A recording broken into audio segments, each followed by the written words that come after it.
15 साल बाद इस दरवाजे ने फिर दस्तक दी है।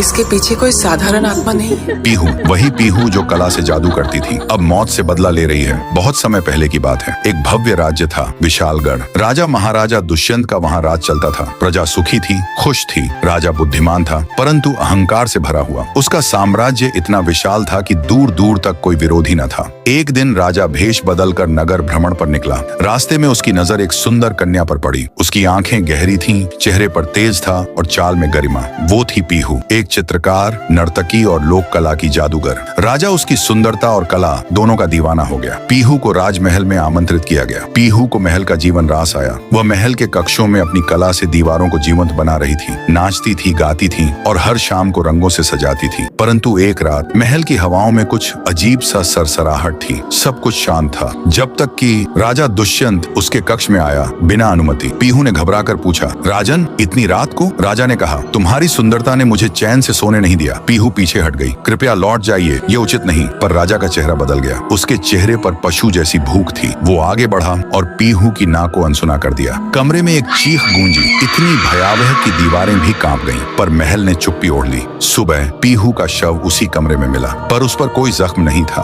बस आंखें खुली थी और उसमें नफरत थी। राजा ने उसके शरीर को चुपचाप एक संदूक में रखकर महल के बाहर फेंक दिया। कोई जनाजा नहीं, कोई अंतिम विदाई नहीं। पीहू की मौत के बाद सब कुछ बदल गया।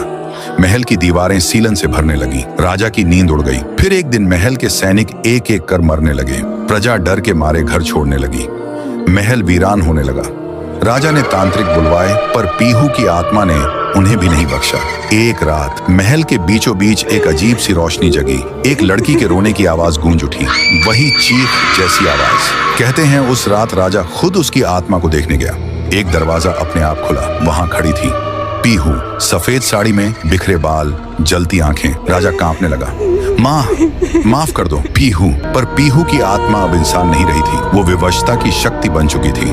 उसने कहा, जिस रात तुमने मुझे मारा, मैंने शपथ ली थी तुम्हारा अहंकार मिटा दूंगी। वो आगे बढ़ी। राजा पीछे हटता गया और फिर अचानक उसका शरीर आग में जलने लगा, बिना किसी मशाल के। राजा की चीखों से पूरा महल गूंज उठा। फिर एकदम सन्नाटा। जहां राजा खड़ा था वहां अब सिर्फ राख बची थी। उस दिन के बाद महल वीरान हो गया। कोई वहां नहीं गया। जो गया लौट कर नहीं आया।